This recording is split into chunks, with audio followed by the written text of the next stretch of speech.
everyone, welcome back. Today we're going to talk about something that can completely change the way you learn Spanish, the failing forward mindset. That's right, how embracing making mistakes can actually be your best friend. And here's the exciting part.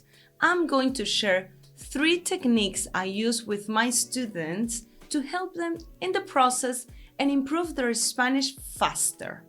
I'm sure it's happened to you before. You are in the middle of a conversation in Spanish and suddenly you freeze. The words just won't come out and you start losing track of what the other person is saying. At that moment, you feel frustrated because this isn't who you are in English. In English, you are fun, sharp, fluent. But here's the thing. Learning a new language isn't about being perfect right from the start. The key is to see every mistake as an opportunity to grow. Did you mispronounce a word? Nice. Mess up a verb tense? Perfect. That means you are moving forward. Each little stumble brings you closer to fluency. And here's the best part. As you embrace the failing forward mindset, you'll start to feel more comfortable with your Spanish-speaking self. The more you let go of perfection and allow yourself to experiment, the more natural and relaxed you'll feel in conversations. Eventually, you'll see how your personality starts to shine through Spanish, just like it does in English. So don't stress, just keep trying because every attempt is a step forward. Alright, let's get into it. Here are 3 key techniques that I use with my students that can help you embrace the failing forward mindset and improve your Spanish. Number 1, get exposure. Immerse yourself in the language.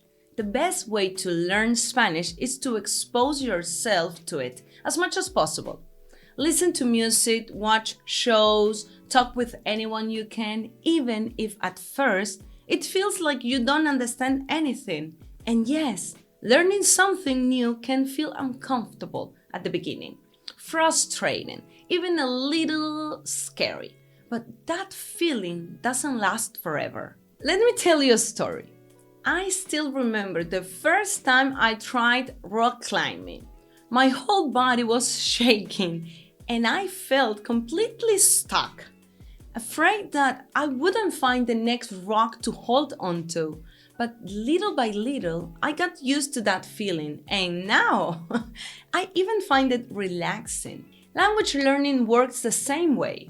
At first, you might feel like you're not making any real progress or just going in circles. But here's the important part. With time, everything starts to click. The key is to keep trying. If you're here taking that small step and exposing yourself to Spanish, you are already doing it great, so keep going. Every attempt counts. And remember, liking the video helps more people like you find it. If you're getting value from this, show some love with the like. Number 2. Allow yourself to make mistakes. Another key to adopting the failing forward mindset is allowing yourself to make mistakes. Don't be a perfectionist, especially in the beginning. Here, quantity is more important than quality. The more you try, the faster you'll improve. Think about it. How do children learn? They don't learn to walk by sitting in a biomechanic class and suddenly saying, this makes total sense. No, they get up, try to walk, fall, and keep trying without fear. The same goes for speaking. They don't learn by listening to an expert give a grammar lecture. They just try, fail, and try again until they get it right. So, when you're speaking Spanish and start to feel nervous because you don't understand or can't express yourself how you'd like, remember, this isn't failure. You're learning, And just by trying, you've got something to be proud of. Shift your mindset. See every conversation as just another practice session, not as a test where someone is grading you. Relax, enjoy the process, and you'll improve faster than you think. Number 3, simplify. When you feel anxious speaking Spanish, shift your focus. Stop worrying so much about what you're doing wrong and pay close attention to the other person's words. Listen carefully and don't let the noise in your head disrupt the flow of the conversation. Go back to basics. Simplify what you want to say as much as possible. Don't try to use complex sentences that you are not yet comfortable with. Over time and through more conversations, you'll gradually add more vocabulary and complexity to your speech. If you want to learn how to simplify your thoughts, I did a video about this. Link is over here. Okay, also here are 2 game-changing questions that will always help you. They are lifesavers. What does that mean? ¿Qué significa? How do you say? ¿Cómo se dice? Don't be afraid to use them. They are powerful because they keep the conversation flowing while you learn. Remember, every interaction is a chance to improve, so relax and enjoy the process. No one is expecting you to know every single word, so just go ahead and ask. Quick reminder. I have a newsletter where I share weekly exercises and tips to help you improve your Spanish conversation skills. Check the link in the description to sign up and start improving today.